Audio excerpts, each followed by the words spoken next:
Buenas tardes a todos y muchas gracias por asistir a esta comparecencia que tiene por objeto dar cuenta de las decisiones que hemos adoptado esta mañana en el Consejo de Gobierno y que tienen marcado carácter económico y social en relación con las respuestas que creemos desde el Gobierno de la ciudad debe darse a la crisis del COVID-19.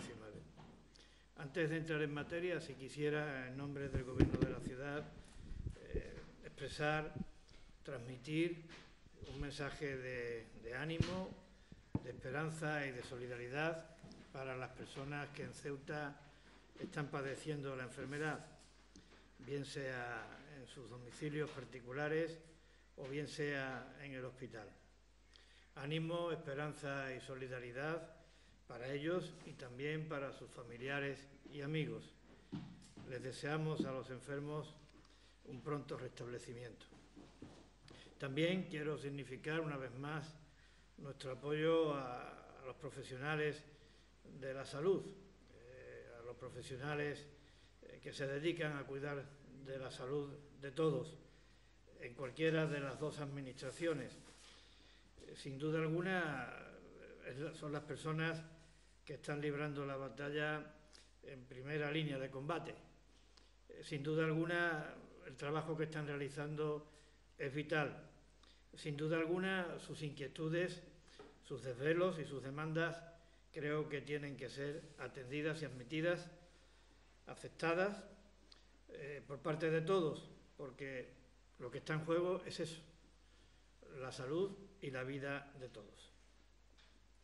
Y entrando ya en materia, quiero decirles que desde el primer momento el Gobierno de la ciudad asumió que la primera prioridad que teníamos era colaborar con la Administración competente, en este caso con el INGESA, con el Ministerio de Sanidad y con el Gobierno de la Nación, en tratar de poner todos los medios que estén a nuestro alcance para combatir el enemigo común del COVID.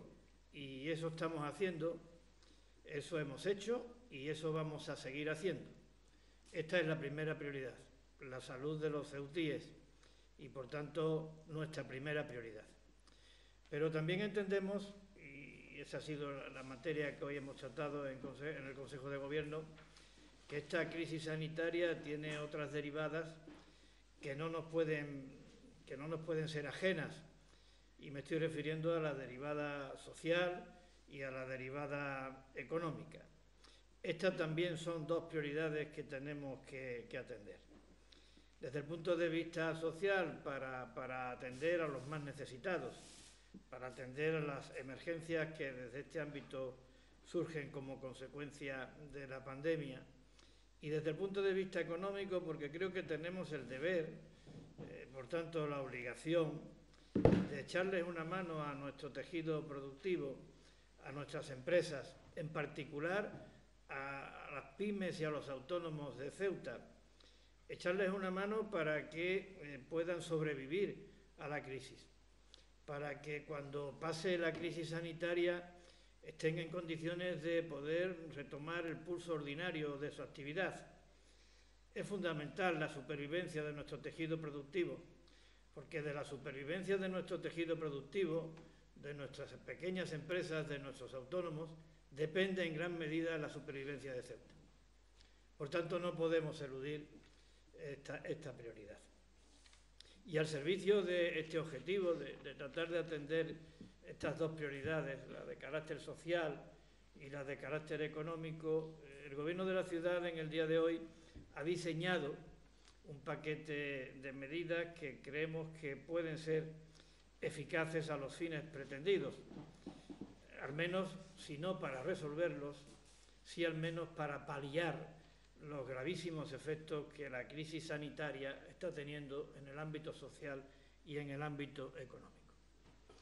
Empezando por el ámbito social, la medida que sugerimos y que contemplamos es la dotación de un fondo extraordinario por importe de 6,3 millones de euros que iría destinado a atender las situaciones de emergencia que en estos momentos se están decretando y al mismo tiempo a fortalecer de una manera sustancial los recursos con que cuenta el área de servicios sociales de la ciudad para atender fundamentalmente las ayudas en alimentos y otras prestaciones básicas, las becas y de comedor y adquisiciones de libros, la ayuda domiciliaria y otras prestaciones, como digo, de análoga naturaleza. Fortalecer esa dotación de recursos para que podamos tener capacidad de respuesta ante estas necesidades de los más vulnerables, de quienes peor lo pasan como consecuencia de la crisis. Y en lo que se refiere al apoyo del tejido productivo, en el paquete de medidas que hemos diseñado, hemos considerado también oportuno diferenciar las medidas que pudiéramos considerar urgentes e inaplazables de aquellas otras que podemos considerar que pueden y deben llevarse a cabo a corto plazo. Entre las medidas consideradas urgentes e inaplazables, a su vez, cabe establecer una diferenciación en dos apartados. Uno sería el relativo a la inyección de oxígeno a este tejido productivo, a nuestras empresas, a nuestros autónomos que lo están pasando mal, como digo, para que puedan mantener la actividad, para que puedan sobrevivir, inyección directa. Y la otra sería también una inyección, pero a través de la fiscalidad, serían medidas fiscales. En el primero de estos apartados, el que se refiere a medidas que suponen inyección directa de oxígeno a nuestras empresas, hay tres actuaciones. La primera es crear un fondo extraordinario de 10 millones de euros que estaría destinado básicamente, fundamentalmente, a las microempresas y autónomos de nuestra ciudad. Este fondo de 10 millones de euros sería gestionado por Procesa de conformidad con las bases que apruebe la consejera de Economía y Hacienda. En principio, consideramos en el Gobierno que deben en esas bases respetarse algunos criterios que nos parece, como digo, deben ser tenidos en cuenta. El primero de ellos, que podrán ser beneficiarios de las ayudas los autónomos y las empresas que cuenten con menos de 10 trabajadores, que acrediten que están en dificultades de mantenerse como consecuencia de la crisis del COVID y que no facturen al año más de 2 millones de euros. Por tanto, es una medida centrada en los autónomos y en las microempresas de Ceuta. ¿A qué pueden destinarse las ayudas que reciban? Pues puede destinarse a todo lo que forma parte de la estructura de los gastos de funcionamiento de estas empresas. Es decir, a los sueldos y salarios, a las cotizaciones a la seguridad social, a los alquileres, al pago de impuestos, a los suministros básicos, a la luz, al agua, a todo lo que hace falta para mantener en pie un negocio, para levantar todos los días la persiana, para que los ciudadanos nos entiendan a qué nos estamos refiriendo. La cuantía máxima de la ayuda para cada beneficiario estará comprendida entre 1.441 euros para los autónomos sin trabajadores y 4.683 euros para las empresas con 9 trabajadores. Ustedes dirán, bueno, ¿y por qué los picos esto en una cantidad redonda? Porque estas cantidades se han establecido por parte de los servicios teniendo en cuenta el salario mínimo interprofesional y las cuotas a la seguridad social que tienen que atender estas empresas. Nosotros estimamos que esta medida de 10 millones de euros de ayuda directa puede atender a 3.600 empresas, prácticamente a la totalidad de las microempresas y autónomos que hay en Ceuta. 3.600 empresas, de las cuales cerca de 2.000 son trabajadores autónomos. La segunda medida dentro de esta intención de inyectar oxígeno, renta en nuestro tejido productivo, pues es ponernos las pilas por parte de la Administración, a pesar de que estamos en un momento en donde no se disponen, por razones del confinamiento, de todos los recursos humanos disponibles, pero queremos en el Gobierno ponernos las pilas para pagar todas las facturas que estén pendientes a nuestros proveedores, que la mayoría de ellos son pequeñas y medianas empresas locales. El montante que se estima de estos pagos a proveedores pues sería de aproximadamente unos 23 millones de euros. Y en tercer lugar, queremos hacer un ajuste en el plan de inversiones para habilitar un renglón específico por un montante de 15 millones de euros que comprendan la realización de obras que sean susceptibles de ser ejecutadas por empresas del sector de Ceuta. Creo que también es otra manera de, en este renglón tan importante que puede representar aproximadamente el 10% de nuestro Producto Interior Bruto, la construcción, pues darle oxígeno a él mismo. Por tanto, 3 actuaciones de ayudas directas, de generación de rentas, de inyección de oxígeno al desenvolvimiento de nuestras empresas. Y ahora vamos con el segundo apartado que anunciaba, dentro de las medidas urgentes, las que me he permitido calificar, porque lo son, de fiscales. Y ahí hay 2 medidas en el ámbito del IPSI, que son las 2 creo que muy importantes. La primera de ellas, saben ustedes que en operaciones interiores el vencimiento de los pagos del IPSI es trimestral. Ahora tenemos uno, el día 20 de abril. Bueno, pues ese pago trimestral del 20 de abril lo aplazamos al 20 de julio. Y se podrá aplazar más, pero de momento se aplaza al 20 de julio. A tal efecto creo que ya se ha producido el correspondiente decreto por parte de la consejera. Y una segunda medida que me parece muy importante, porque es una antigua aspiración de los empresarios de Ceuta, que el Gobierno de la ciudad ha compartido siempre y que creemos que es el momento para aplicarlo, y que consiste, para que todo el mundo nos entienda, en establecer los mecanismos regulatorios aprobados mediante modificación de la ordenanza para que el IPSI a la importación se pague por la mercancía que se vende y no por la mercancía que permanece en el almacén sin estar vendida. Esto me parece que es muy importante, lo es siempre, pero especialmente ahora que estamos viviendo esta crisis tan aguda. También queremos darle un crédito a nuestros empresarios a través de los impuestos que tienen que abonar y, por tanto, establecemos una moratoria general para todos los tributos que tienen que pagar las empresas de Ceuta y los contribuyentes en general hasta el día 5 de diciembre de este año. Evidentemente, esa moratoria se tiene que establecer de acuerdo con los requisitos que marca la ley y los procedimientos que están establecidos por la misma.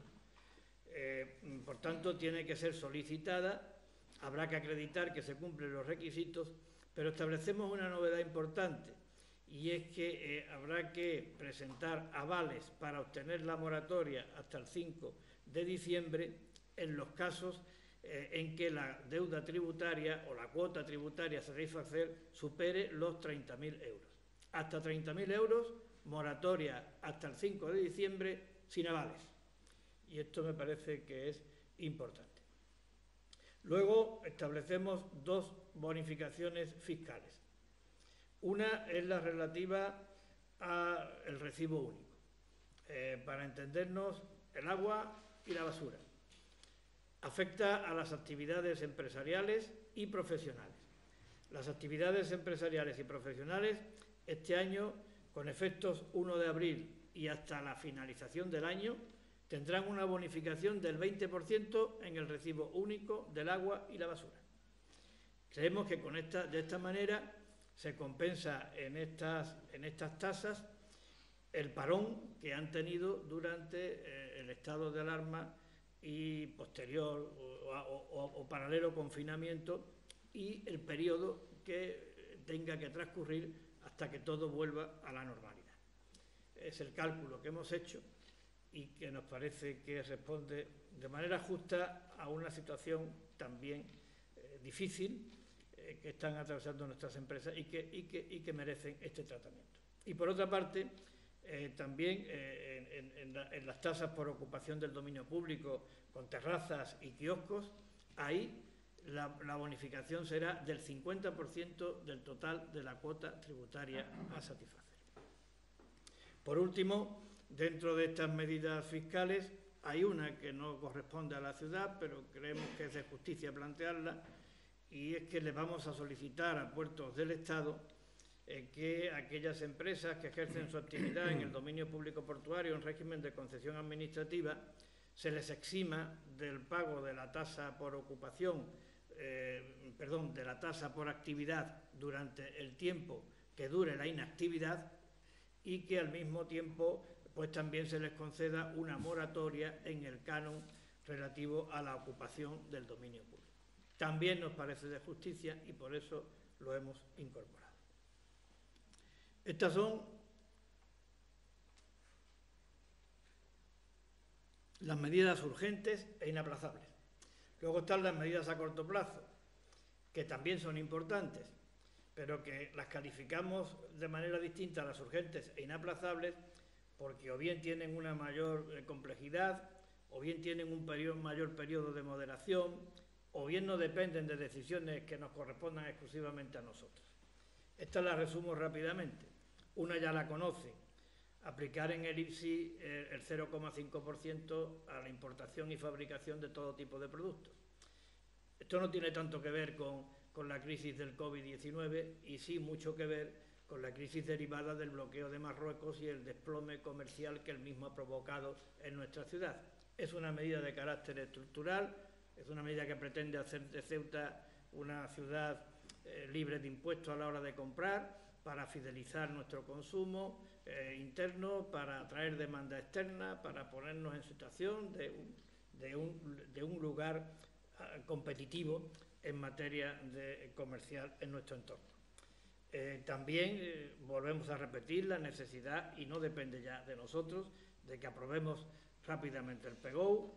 También potenciar el teletrabajo en la administración de la ciudad autónoma, fomentar la digitalización de las empresas locales, llevar a cabo planes específicos de formación para mejorar las condiciones de empleabilidad de nuestros demandantes de empleo en los yacimientos de actividad emergente, como es la economía digital. También intensificar los esfuerzos en el asesoramiento especializado a pymes, actualizar y aprobar la normativa sobre terrazas, que es otro asunto permanente en cuanto a la necesidad de resolverlo, y activar todas las partidas del vigente presupuesto que tengan que ver con la economía, todas las partidas que tengan que ver con la potenciación turística de Ceuta, con la dinamización comercial.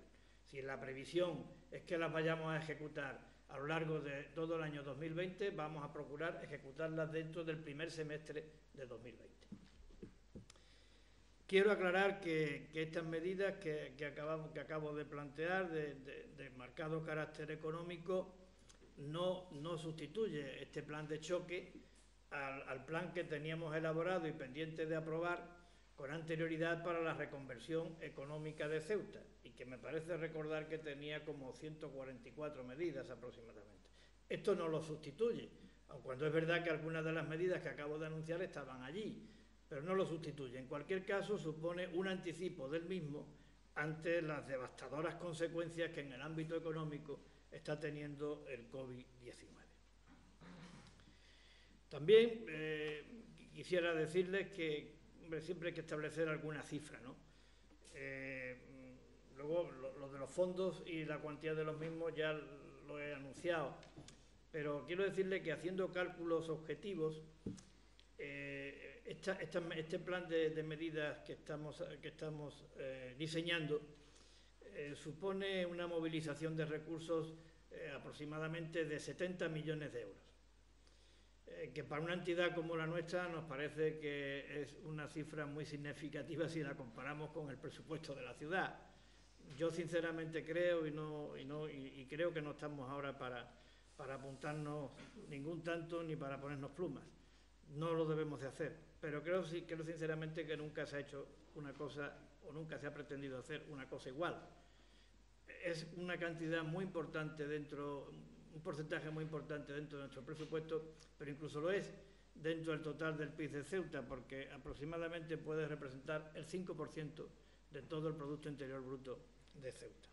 Pero insisto, es una necesidad, porque si no atendemos la emergencia social, estaríamos faltando a una de nuestras principales prioridades. Y si no atendemos al mantenimiento del tejido productivo, no estamos haciendo lo debido para evitar el que Ceuta sufra un golpe del que podría no levantarse. Por tanto, es arriesgado lo que vamos a hacer. Va a implicar probablemente sacrificio lo que vamos a hacer, pero lo hacemos por la supervivencia de Ceuta. Y eso creo que debe quedar absolutamente claro. También quiero decir que esto yo lo he calificado como el diseño de un plan de medidas de choque. Y no he querido ir más allá de la calificación, no he querido ser más pretencioso, porque hay que tener en cuenta que para que esto se lleve a cabo se tienen que cumplir dos condiciones.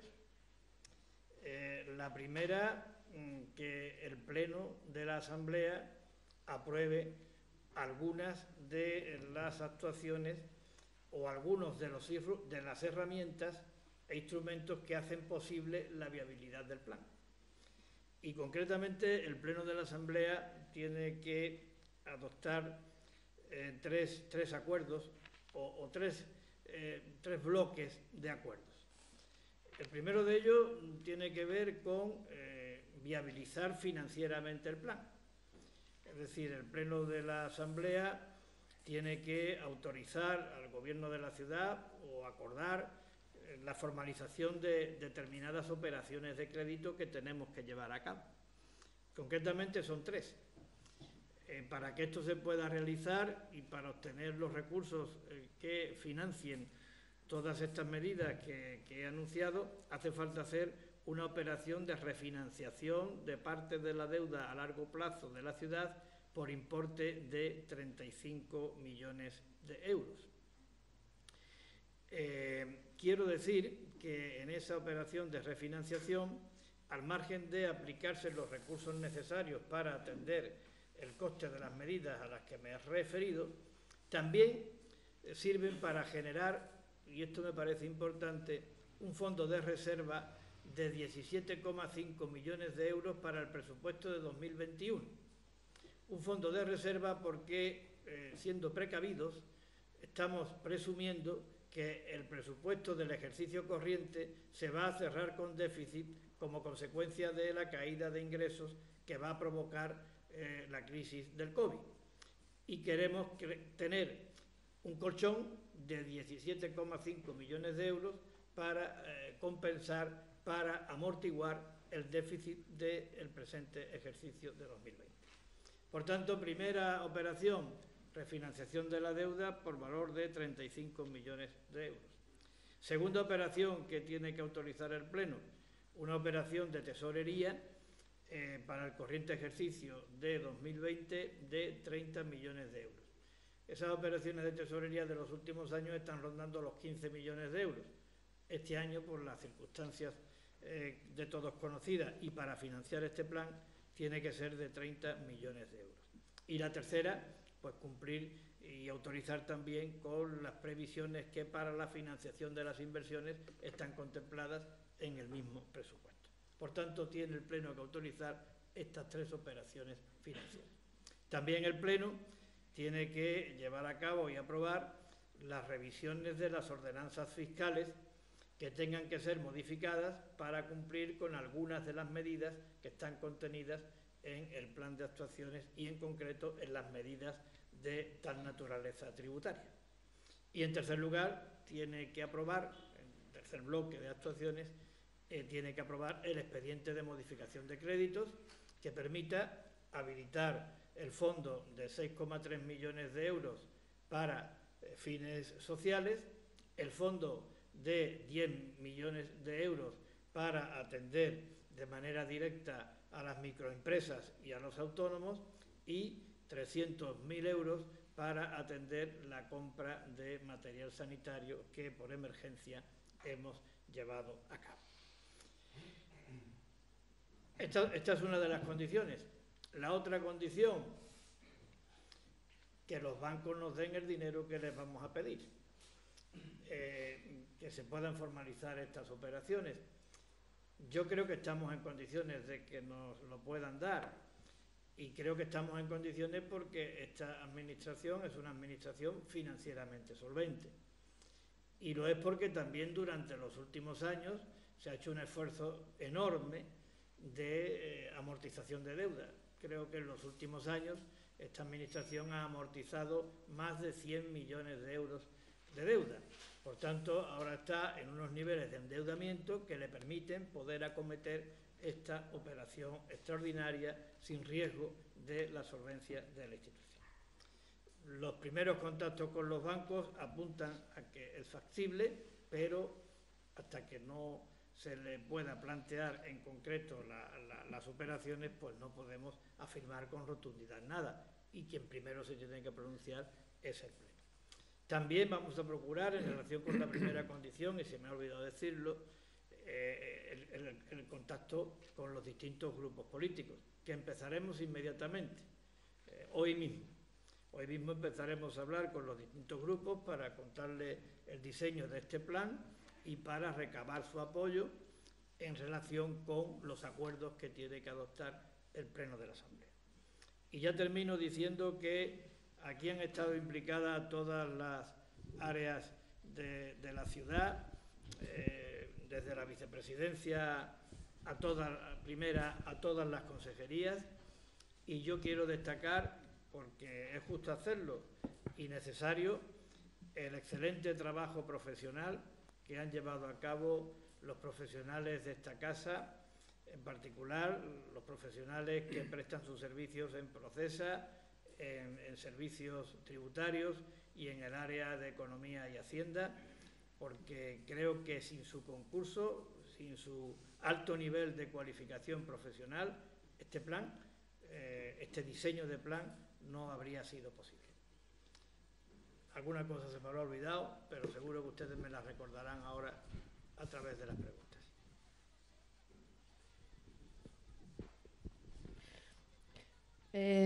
Vamos a formular nosotros la pregunta en nombre del resto de los medios de comunicación que no pueden estar aquí en la sala. Esta primera pregunta va dirigida al consejero de Sanidad, aprovechando su presencia aquí. Usted ayer criticaba que algunas personas relacionadas con el ámbito sanitario incluso pues no cumplían las normas del aislamiento obligatorio en los domicilios. No sé si quiere valorar o precisar esas declaraciones.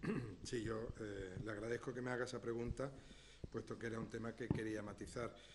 Creo que se me ha malinterpretado en la tesitura que dije, así que desde aquí públicamente pido disculpas, públicamente pido perdón si se ha malinterpretado. Ese mensaje iba dirigido fundamentalmente a aquellas conductas individuales que incumplen el aislamiento, vengan de donde vengan, de cualquier colectivo, sea quien sea, que no deben hacerlo, porque están poniendo en peligro primero a su familia y después a todos nosotros. Entonces, nosotros teníamos conocimiento de 2 personas sanitarias que estaban en aislamiento y que lo incumplieron. Ese era el mensaje. Entonces, como creo que se me ha malinterpretado, vuelvo a reiterar mis disculpas hacia todas aquellas personas. Esta mañana he intentado ponerme en contacto con todos los colectivos, lo he conseguido, menos con el sindicato médico, que no he podido hablar con ellos, para matizar toda la declaración de ayer. Evidentemente, yo en todas mis comparecencias anteriores, actuales y las que vengan, siempre estaré agradecido a todo este colectivo, que es el que se está dejando la piel verdaderamente en esta batalla contra este virus. Hay 16.000 contagiados entre todos los sanitarios de España. Yo no puedo nunca criticar ese contagiado, porque además yo soy sanitario y mi mujer es sanitaria. Evidentemente, creo que se me malinterpretó y reitero desde aquí mis disculpas a todo el mundo que lo haya malinterpretado.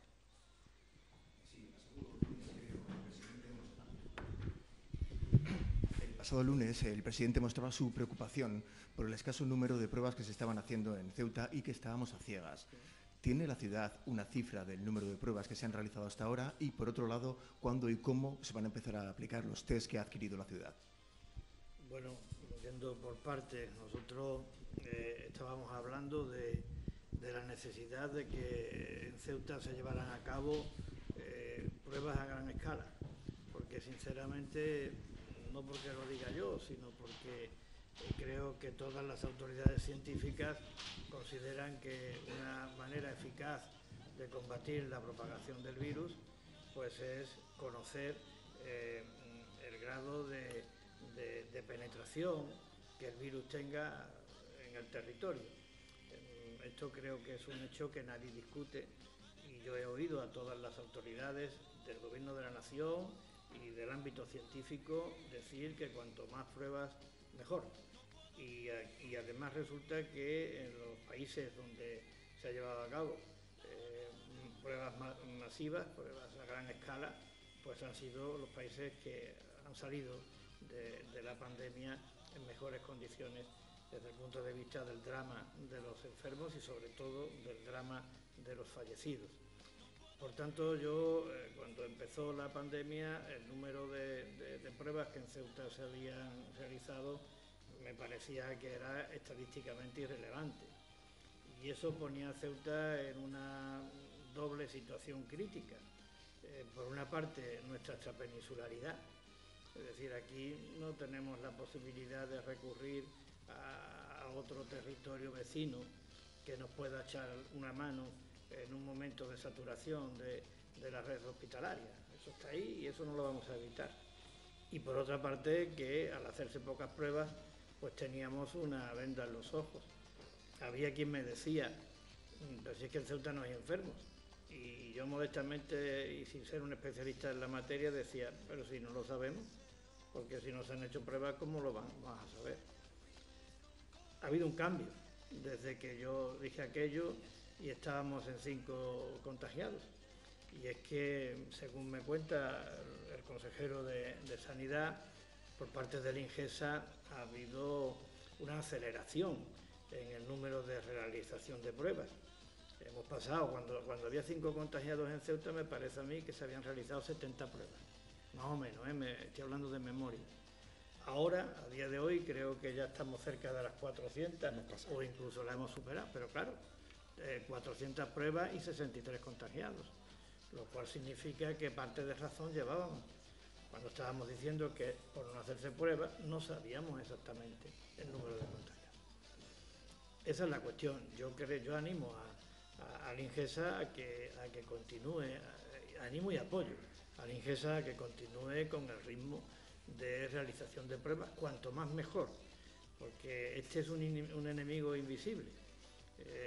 No sabemos dónde está y por tanto lo que hay es que tenerlo localizado. Primero se le localiza y luego se le aísla, pero hay que localizarlo.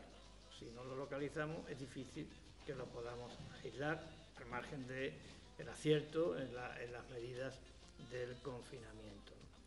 Y en cuanto a las pruebas que nosotros vamos a realizar, nosotros en cuanto nos llegue el material, que parece que empieza a llegar a primeros de la semana que viene, ahora se ha tensionado todavía más los suministros y el mercado como consecuencia de la demanda que de este material se está haciendo desde Estados Unidos.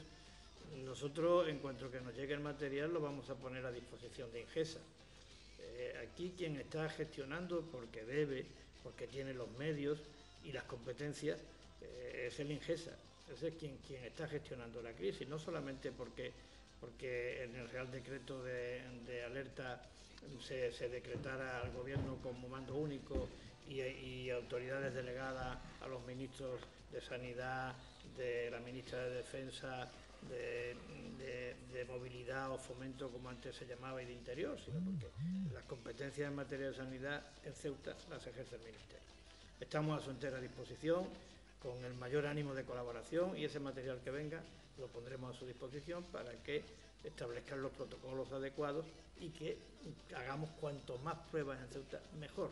Insisto, eso es absolutamente necesario, no porque lo diga yo, reitero, sino porque lo dice el propio Gobierno de la Nación y lo dicen todas las autoridades científicas que están opinando al respecto. Presidente, le quiero hacer una pregunta al hilo de ese plan tan ambicioso de tipo social y económico. ¿Usted ha tenido conversaciones previas con los grupos políticos sobre sus ideas a desarrollar para que no digan luego, se van a enterar por los medios de comunicación de esta cuestión? Porque usted ha dicho que con posterioridad se lo va a exponer. No, con posterioridad le vamos a entregar el papel, por si se me entiende en términos coloquiales, pero nosotros cada vez que hacemos una reunión del Consejo de Gobierno, y la hacemos a diario, hay un contacto con los grupos políticos. Y además de estas cuestiones venimos hablando, es decir, no al detalle que yo he expuesto hoy, porque claro, esto antes de poder plantearlo tenía que reunir la condición de ser viable. Podemos hablar de muchas cifras, de muchas medidas, pero si no son viables, técnicamente viables, y quien tenía que acreditar antes de dar este paso la viabilidad técnica eran los servicios correspondientes, los profesionales de esta casa que son unos profesionales de alto nivel, como han demostrado con el trabajo que han realizado. Esto se consumará a través del tiempo y tendrá un primer hito político importante, que es la celebración del Pleno. Nosotros, el Pleno cuando sea necesario.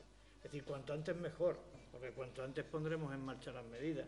Y si lo tenemos que hacer por videoconferencia, lo haremos por videoconferencia. Estamos preparados para ello. Y si lo tenemos que hacer durante la próxima semana, aun cuando haya muchos días festivos, lo haremos durante la próxima semana y por muchos que sean los días festivos. Pero en esos contactos que mantenemos con los portavoces de los distintos grupos, lo que le puedo decir es que la sensibilidad es compartida. Y otra cosa, nosotros no nos queremos apuntar, ya lo he dicho antes, las cosas no están ahora en el conjunto de España y en Ceuta en particular para que nadie trate de sacar rédito político de esto. Nosotros no lo vamos a hacer. No nos vamos a poner ninguna pluma. Si esto sale, será cosa de todos. Porque creo que la situación en España y en Ceuta en particular es de tanta gravedad que hay que arrimar el hombro entre todos y que hay que aparcar los protagonismos personales y los intereses partidistas para ponerlos todos al servicio de la causa común. Y la única causa común es combatir y ganarle al COVID-19. Y que cuando le ganemos al COVID-19, todas las instancias y la economía en particular pueda retomar cuanto antes el pulso, porque eso es lo que nos va a devolver la vida ordinaria que antes llevábamos. No la podremos hacer si no hay actividad económica, si no hay empresas que funcionen y que creen empleo, y ahora hay que echarles una mano, y para eso estamos. ¿Qué más da? Que la haga un partido o que lo haga otro partido. Lo importante, sinceramente, creo que es que se haga. Preguntas de los compañeros de los medios de comunicación. Si se ha obtenido respuestas por parte del INGESA al ofrecimiento de la ciudad de abrir el Hotel Puerta de África para garantizar los aislamientos, por una parte, y también si se ha atendido o se ha tenido también respuesta por parte de la delegación de gobierno a la solicitud de enviar a Ceuta un buque militar medicalizado y ceder el parador Muralla. Bueno, lo del Puerta de África fue una medida que tomamos, una decisión que tomamos hace ya bastante tiempo, y cada vez que hay una reunión de coordinación con la delegación de gobierno, pues se plantea esta cuestión. Es decir, este ofrecimiento está ahí. Lo que ocurre es que, ya dije yo en mi anterior comparecencia, que el cómo, el cuándo y el para qué lo decidirán las autoridades sanitarias, INGESA en concreto. Decidirá cómo, cuándo y para qué. Evidentemente con la audiencia y el asesoramiento del área de sanidad de la ciudad, que está para colaborar en lo que haga falta, con todos los medios que estén a nuestro alcance. Satisfactoriamente, además, se ha añadido como un recurso complementario el parador de la muralla, también para cubrir determinadas contingencias. Pero eso lo resolverá el INGESA en colaboración, por supuesto, con la ciudad. Y en cuanto al buque, pues ayer mismo, esto lo puedo explicar, ayer mismo el consejero, el señor Guerrero, tuvo una conversación con el ministro de Sanidad y salió a colación el tema. ¿Por qué lo del buque? Tiene que ver con lo que yo le he contestado anteriormente a su compañero.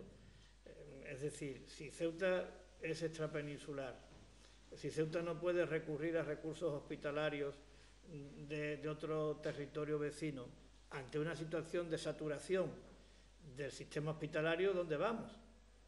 Entonces, lo del buque es una medida preventiva. Nadie está diciendo con lo del buque que nuestro sistema sanitario, nuestro sistema hospitalario esté saturado. Lo que estamos diciendo es que en el caso hipotético de que pudiera llegar a estar saturado, pues sería conveniente contar con ese recurso.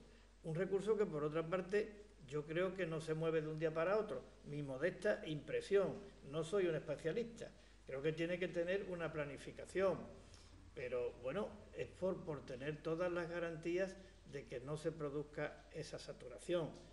Ese recurso para la contingencia que estoy exponiendo, o cualquier otro que estimen las autoridades competentes, pero en última instancia lo que pretendemos, como creo que también pretende, y no me cabe la menor duda que pretende el Ministerio de Sanidad, autoridad competente en la materia, es dar seguridad y proteger la salud de los ceutíes. No me cabe la menor duda que esa es la intención. Y nosotros, al servicio de esa misma intención, lo que hacemos es aportar ideas dentro de nuestras posibilidades. Respecto a la situación de los inmigrantes que están acogidos en el Pabellón de la Libertad, si hay alguna novedad al respecto o si la delegación ha comunicado su plan de actuación. Yo se lo dije al presidente del Gobierno más de una vez, desde que empezó la crisis, que este es un tema de inmigración que se debe hacer cargo la Administración General del Estado porque es la competente. Y lo sigo diciendo. Yo creo que, y esto lo digo desde un ánimo absolutamente constructivo, y de lealtad institucional, y no es retórica, es absoluta sinceridad.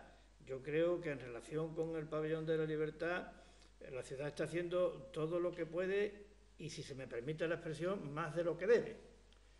Porque estamos hablando de un tema de inmigración. Y bueno, cualquier persona puede pensar, cualquier ceutí puede pensar que si son inmigrantes, si están en Ceuta en una situación irregular, ¿por qué no están en el CETI? Que es un centro que está establecido para los inmigrantes en situación irregular. Esto mucha gente me lo ha preguntado, no digo por la calle porque salimos poco, pero por teléfono mucha gente me ha preguntado, bueno, ¿esto por qué no se hace? Y esto mismo se lo trasladé yo al presidente del Gobierno. Yo no quiero culpar de esto a las delegadas del Gobierno, no, ni a nadie, yo no estoy aquí para culpar a nadie, pero yo se lo dije al presidente del Gobierno, estaba presente el ministro del Interior y no paramos de repetirlo. Es decir, es que la ciudad está sufragando la manutención, la estancia y hasta la vigilancia. Vigilancia con alteraciones del orden público incluidos. Entonces, creo que esto no es normal. Esto no debería ser así porque estamos hablando de inmigración y estamos hablando de una competencia que no le corresponde a la ciudad. Yo espero que se resuelva. Y lo que estoy diciendo no lo digo con ánimo de confrontar. Ahora tenemos que estar todos centrados en lo que tenemos que estar, en la lucha contra el COVID. Pero si me preguntan, tengo que decir mi opinión, porque de lo contrario estaría hurtando el legítimo derecho que tienen los ceutíes de saber lo que piensa su presidente. Respecto a las medidas anunciadas en esta rueda de prensa, ¿cómo se va a desarrollar el plan de emergencia social? Si sería un fondo ampliable, por una parte, y luego cuando se habla de medidas urgentes, ¿cuándo podrían percibir las empresas esas ayudas? Hombre, nosotros vamos a empezar a trabajar de manera inmediata. Las bases están ya redactadas. Las bases, como he dicho, corresponde a su aprobación a la consejera de Economía y Hacienda. Queremos que sean unas bases consensuadas con todos los grupos políticos. Eso no requiere de un acuerdo de pleno. Algunas de estas medidas ya se han puesto en marcha. Y yo creo que empezaremos a andar desde el momento en que el Pleno se pronuncie, pero tendremos mucho trabajo adelantado para que cuando el Pleno se pronuncie, al día siguiente estemos ya recibiendo solicitudes de ayuda por parte de los empresarios de Ceuta, por parte de los autónomos de Ceuta. ¿Y si se ha contado con los agentes sociales a la hora de establecer y diseñar estas medidas? No hemos parado de hablar con las organizaciones empresariales en todos estos días. Ceuta es una ciudad que facilita esos contactos y desde que se decretó el estado de alerta no hemos parado de hablar con ellos. Por tanto, esos contactos han servido y mucho para la configuración de este paquete de medidas de choque. Y respecto a la adquisición de los test rápidos y de otro material sanitario, si hay alguna previsión ya temporal de cuándo puedan llegar.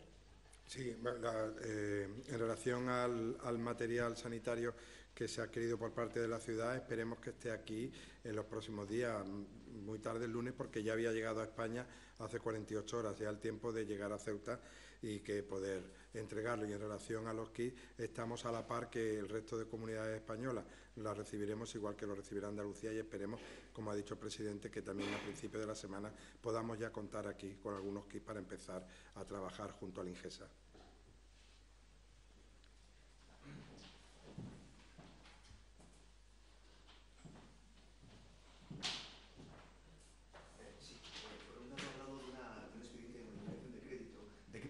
Piensa de traer esos millones que harán falta. Y por otro lado, respecto a los test de la Junta de Andalucía, la Junta de Andalucía ya ha tenido que devolver una importante partida porque no eran correctos. ¿Son los mismos test? ¿Son diferentes? ¿A qué proveedor les hemos comprado esos test? Bueno, el expediente de modificación de crédito va destinado fundamentalmente a nutrir, a dotar el fondo social por importe de 6,3 millones de euros, como he dicho, a dotar el fondo de ayudas a autónomos y microempresas por 10 millones y a la compra de material sanitario por 300.000 euros. En total, me parece que eso suma 16,6 millones de euros. De esos 16,6 millones de euros, una parte viene de lo que el Estado ha aprobado como medidas de apoyo para atender situaciones de emergencia, que si mal no recuerdo son 1,6 millones de euros del fondo extraordinario de 300 millones de euros y otros 0,5 millones de euros para becas de comedores escolares, por tanto 2,1 millones de euros. Después hay otra partida importante que es la relativa al incremento del fondo de suficiencia en forma de anticipos a cuenta, que también se aprobó para todas las comunidades por importe de 2,2 millones de euros.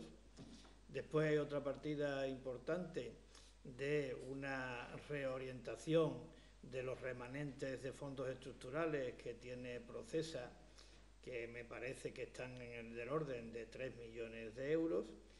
Y la siguiente cantidad es los recursos que se liberan en el ejercicio de 2019 como consecuencia de la operación de refinanciación de deuda a largo plazo por importe de 8,8 millones de euros. Me queda una pequeña partida que es el remanente del presupuesto del 2019 por 0,2 millones de euros. No sé si la cuenta me ha salido, le estoy hablando de memoria, pero sume usted y a ver si salen los 16,6 millones de euros.